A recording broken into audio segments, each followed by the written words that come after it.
And welcome back to Nashville. We're live here for a couple more hours. Already today, Tennessee has been upset by Mississippi State. Tennessee was the #1 seed, hoping to get a #1 seed. And speaking of the Vols, Chris Lofton, one of the absolute greatest Tennessee players ever, joining us, being honored among the Legends class. Chris will. We'll get to the Tennessee game in a minute, but congratulations! I know it's been a fun to come back and see a lot of people that are being honored as well, and also that you have had a chance to get a chance to meet all over the years. Yeah, absolutely. It's it's been fun being here. These last couple of days, and to be around Tennessee fans, and just SEC. I feel like this is the best conference in the country, and the fans are passionate, and it's just an exciting time. Chris, you played for Bruce Pearl there, and really an amazing era of basketball at Tennessee that made it one year. Tennessee made it to the Elite Eight under 8. Under Bruce, you were part of a mammoth win, many mammoth wins. When you run into Vol fans now, it's pretty hard to avoid them today. Well, what's it like? I mean, it's been a while, but it's still not that long ago. It's special. They all, embrace me, tell me how much I meant to the program, and they still remember me. I played 16 years ago, and they still act like I played just, like I'm still on the team. It's just well, you look like you're still on the team. It's just, a different feeling for Tennessee, and just, I've always bled orange, always will, and just our fan base is so special.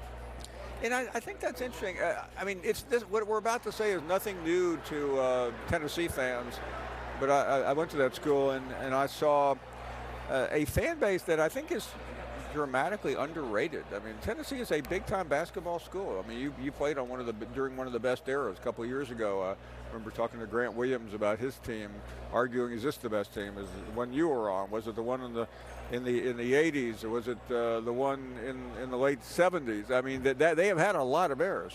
Absolutely. We've had some great basketball teams through the years, and the fan base stays the same. They come out and support us, and they take care of their own, and it's always special when I go back to Knoxville. People still come up to me and just thank me for what I did for the program.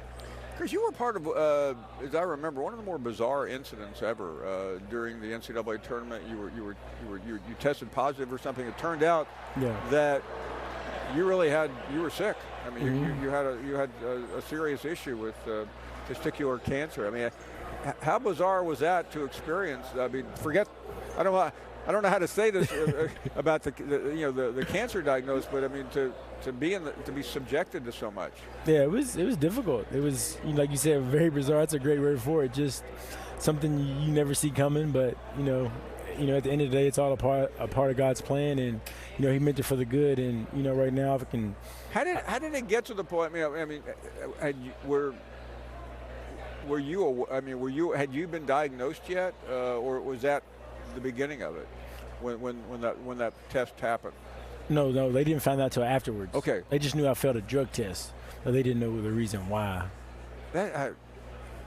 How long did it take to rectify that? I feel like it was like a few days. We got back from San Antonio, Texas, and we got back to Knoxville and went to different doctors. It was a random test. Yeah, random. I got picked randomly, and it was a random test, and it was.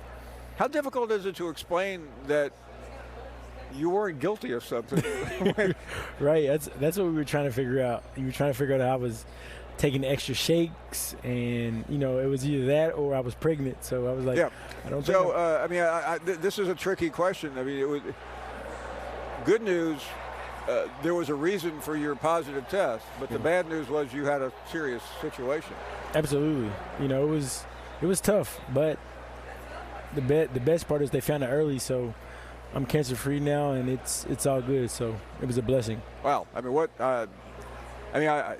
that does not take. The fact that you were one of the greatest players ever is I'm not saying that's beside the point, but I mean, this is an incident that people still wonder about and talk about and use as examples. Let me get to the current situation, because Vol fans are pretty down right now. Watching today, I mean, pretty. I don't think it's as hard to diagnose. I mean, bad shooting will get the best of teams, which Tennessee has won. Absolutely. It was just one of those games. Nothing was falling for us. Mississippi State, played yesterday, so they got a feel for the arena, and, they had a little advantage, but, no excuses. Mississippi State, deserved the win. They played great. We didn't, and that's why we're going home. But we still got the NCAA tournament to get ready for and get some rest and, get back to the practice. Chris, as somebody who made three-pointers in your sleep, I'm really interested because you can have a bad day, but when you know it quickly too, don't you? When all of a sudden what you do 40% of the 50% of the time, I mean, how do players react to that? And it really never got much better today. It didn't. It was just from the start. It was bad. It didn't change. Like I said, it's just one of those games. But still during the game, you have to have short memory in this game and still take your shots and just go with it and just learn. But it does happen sometimes. I mean, like we saw it Saturday. Tennessee got way behind. They came back. I realize you're a player in the mind. Can you do? What do you do different? Is it just like you block everything out? How do you overcome a cold night? You try to get some easy buckets, get to the free throw line, get some layups. Try to see the ball go in the basket. That's what I tried to do. Okay. But sometimes it's just not your night. Did you ever have one of those type of days like that? I had a few of them. We all have. By the way, I don't remember any of those. We all have. It's just one of those games. You just gotta, like right now, we gotta forget about it, learn from it, and get ready. Now the big tournament. Shooting is shooting. It's a mindset. I mean, you can't just start dribbling. Okay. I mean, you've done it 1,000 times, 1,000,000 times. When in terms of three-pointers, I mean, you were one of the best we've ever seen. What is there any? Is it just simply Is it practice? Is it knowing? Is it a spot? What is it? I think it's practice. I think the results you get come from the work you put in.